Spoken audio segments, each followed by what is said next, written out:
IndiGo airline ಸಮಸ್ಯೆ ಎದುರಾಗಿ ಇಂದಿಗೆ 5 ದಿನ ಕಳೆದಿದೆ. ಸಮಸ್ಯೆಗಳು ಕೊಂಚ ಕಡಿಮೆಯಾದರೂ ಪೂರ್ಣ ಪ್ರಮಾಣದ ಗೊಂದಲ ನಿವಾರಣೆ ಆಗಿಲ್ಲ.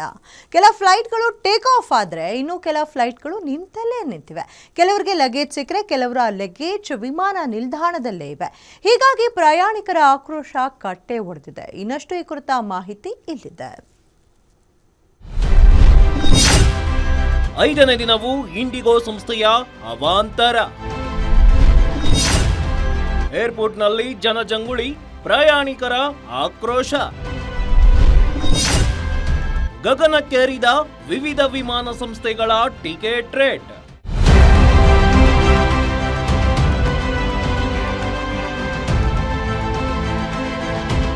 ನಿಂತಲ್ಲೇ ಸರದಿ ಸಾಲಿನಲ್ಲಿ ನಿಂತಿರುವ ಜನ, ಟಿಕೆಟ್ ಹಿಡಿದು ಫ್ಲೈಟ್ ನಂಬರ್ ಚೆಕ್ ಮಾಡಿಕೊಳ್ಳುತ್ತಿರುವ ಪ್ರಯಾಣಿಕರು, ಸೂಚನಾ ಫಲಕಗಳನ್ನು ನೋಡಿ ಬೋರ್ಡಿಂಗ್ ಪಾಸ್ ತೋರಿಸಿ ಏರ್ಪೋರ್ಟ್ ಒಳಗೆ ಹೋಗ್ತಿರುವ ಪ್ರಯಾಣಿಕರು. ಈ ಎಲ್ಲ ದೃಶ್ಯಗಳು ಕಂಡು ಬಂದಿದ್ದು ಬೆಂಗಳೂರಿನ ಕೆಂಪೇಗೌಡ ಅಂತಾರಾಷ್ಟ್ರೀಯ ವಿಮಾನ ನಿಲ್ದಾಣದಲ್ಲಿ. ಹೌದು, ಕಳೆದ 5 ದಿನದಿಂದ ಇಂಡಿಗೋ ಫಜೀತಿ ಒಂದೆರಡಲ್ಲ. ಮಾರ್ಕೆಟ್ನಂತಾದ ಏರ್ಪೋರ್ಟ್ನಲ್ಲಿ ಎಲ್ಲಿ ನೋಡಿದ್ರೂ ರಾಶಿ ಲಗೇಜ್. ಪ್ರಯಾಣಿಕರು ಕುಳಿತಲ್ಲೇ ಕುಳಿತು ಸಂಸ್ಥೆಯ ವಿರುದ್ಧ ಹಿಡಿಶಾಪ ಹಾಕಿದ್ರು. ಇನ್ನು ಇಂದು ಕೆಂಪೇಗೌಡ ಅಂತಾರಾಷ್ಟ್ರೀಯ ವಿಮಾನ ನಿಲ್ದಾಣ ಮಂಡಳಿ ಪ್ರಯಾಣಿಕರಿಗೆ ಕುಡಿಯುವ ನೀರು, ಊಟ, ಕಾಫಿ ವ್ಯವಸ್ಥೆ ಮಾಡಿತ್ತು.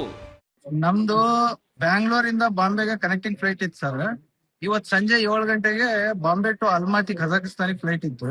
ನಾವು ನಿನ್ನೆನೆ ಬಂದು ಇಲ್ಲಿ ಬ್ಯಾಂಗ್ಳೂರಲ್ಲಿ ಸ್ಟೇ ಆಗಿದ್ದೀವಿ. ಬಟ್ ನಮಗೆ ಯಾವುದೇ ರೀತಿ ಮುನ್ಸೂಚನೆ ಕೊಡದೇನೆ ಇಲ್ಲಿಗೆ ಬಂದ ಮೇಲೆ ಈಗ ಜಸ್ಟ್ ಒಂದು 5 ನಿಮಿಷ ಮುಂಚೆ ಕ್ಯಾನ್ಸಲ್ ಅಂತ ಹೇಳ್ತಾ ಇದಾರೆ. ದಿಕ್ಕು ತೋರ್ಸ್ದಂಗ್ ಆಗಿದೆ. ಏನ್ ಮಾಡ್ಬೇಕಂತ ಹೇಳಿ ಗೊತ್ತಾಗ್ತಾ ಇಲ್ಲ. ಬೇರೆ ವ್ಯವಸ್ಥೆ ಆಗುತ್ತೋ ಏನೋ. ಅಲ್ಲಿನ ಫ್ಲೈಟ್ ಕ್ಯಾನ್ಸಲ್ ಆದ್ರೆ ಈಗ ಸುಮ್ನೆ ವಾಪಸ್ ಹೋಗೋದೇ ಕಾಯಂ ಅಂತ ಅನಿಸ್ತಾ ಇದೆ. ಇವತ್ತು ನಾವು ಹೋಗ್ಲೇಬೇಕು. ಹೋಗ್ಲಿಲ್ಲ ಅಂದ್ರೆ 2 ವರ್ಷದಿಂದ ಟ್ರೈ ಮಾಡಿ ಇವತ್ತು ನಮ್ಗೆ ಅಪಾಯಿಂಟ್ಮೆಂಟ್ ಸಿಕ್ಕಿದೆ, US ಅಪಾಯಿಂಟ್ಮೆಂಟ್. ನಮ್ಮ ಅಲ್ಲಿಗೆ 4 ಜನ ಹೊರಟಿದೀವಿ US ವೀಸಾಕ್ಕೆ. ಇನ್ನು 1 ಗಂಟೆಗೆ ಆನ್ ಟೈಮಿಗೆ ಬರುತ್ತೆ ಅಂತ ಹೇಳಿ ಡಿಸ್ಪ್ಯಾಚ್ ಮಾಡ್ತಾವ್ರೆ. ಕೇಳಿದ್ರೆ ಯಾರು ಏನ್ ಹೇಳ್ತಾ ಇಲ್ಲ. ನಾವು ಅದಕ್ಕೇನೆ ಇಲ್ಲಿ ಡಿಸ್ಪ್ಯಾಚ್ ಅಲ್ಲಿ ನೋಡ್ಕೊಂಡು ನಿಂತಿದೀವಿ. ನಾವು ಪ್ರಿಕಾಷನರಿ ಅಕಸ್ಮಾತ್ ಇವ್ರದ್ದು ಇದಾಗ್ತಾ ಇರೋದ್ರಿಂದ ಮತ್ತೆ ರಾತ್ರಿ 4 ಗಂಟೆಗೆ ಆಕಾಶ ಏರ್ವೇಸ್ಗೂ ಬುಕ್ ಮಾಡಿದೀವಿ. ಅದು 35,000 ರೂಪಾಯಿ ಆಗಿದೆ 4 ಜನಕ್ಕೆ. ಈಗೇನಾದ್ರೂ ಈ ಫ್ಲೈಟ್ ಬಂತಂದ್ರೆ ನಮ್ಗೆ ಅದು 35,000 ಬರ್ಡನ್. ಅದಕ್ಕೆ ಯಾರು ಉತ್ತರ ಕೊಡ್ತಾರೆ ಏನು ಅನ್ನೋದು ನಮಗೆ ಗೊತ್ತಿಲ್ಲ. ಇನ್ನು ಬೆಳಗ್ಗೆ ಜನಜಂಗುಳಿಯಿಂದ ಸರದಿ ಸಾಲಿನಲ್ಲಿ ನಿಂತಿದ್ದ ಪ್ರಯಾಣಿಕರು ಸಂಜೆ ಆಗುತ್ತಿದ್ದಂತೆ ಏರ್ಪೋರ್ಟ್ಗೆ ಆಗಮಿಸುವುದು ಕಡಿಮೆ ಆಯಿತು.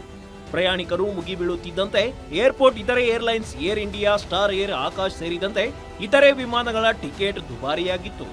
ಜೊತೆಗೆ ಸ್ಪೈಸ್ ಜೆಟ್ ಹೆಚ್ಚುವರಿ ವಿಮಾನ ಹಾರಾಟದ ವ್ಯವಸ್ಥೆಯನ್ನೂ ಮಾಡಿತ್ತು.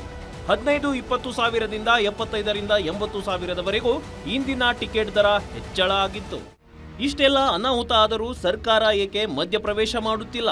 ಬರೀ ಜನಸಾಮಾನ್ಯರಿಗೆ ಮಾತ್ರ ಏಕೆ ಸಮಸ್ಯೆ? ರಾಜಕಾರಣಿಗಳಿಗೆ ಸಮಸ್ಯೆ ಯಾಕೆ ಇಲ್ಲ ಎಂದು ಆಕ್ರೋಶ ಹೊರಹಾಕಿದರು.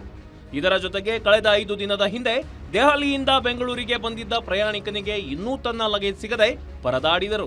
ಕಳೆದ 5 ದಿನದಿಂದ ಏರ್ಪೋರ್ಟ್ಗೆ ಅಲೆದರೂ ನಮ್ಮ ಬೆಲೆ ಬಾಳುವ ಲಗೇಜ್ ಸಿಗುತ್ತಿಲ್ಲ ಎಂದು ಆಕ್ರೋಶ ಹೊರಹಾಕಿದ್ರು.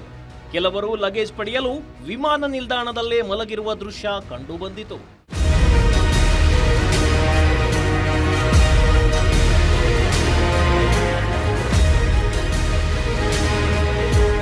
ಒಟ್ಟಾರೆ ಕಳೆದ 5 ದಿನಗಳಿಂದ ಏರ್ಪೋರ್ಟ್ನಲ್ಲಿ ಪರದಾಟ ಅನುಭವಿಸಿದ ಪ್ರಯಾಣಿಕರು ಇಂದು ಕೊಂಚ ನೆಮ್ಮದಿಯಿಂದ ಉಸಿರಾಡಿದ್ದಾರೆ. ಇನ್ನು ಕೆಲವರು ಆತಂಕದಲ್ಲಿ ಏರ್ಪೋರ್ಟ್ನಲ್ಲಿ ಕಾಲ ಕಳೆದಿದ್ದಾರೆ.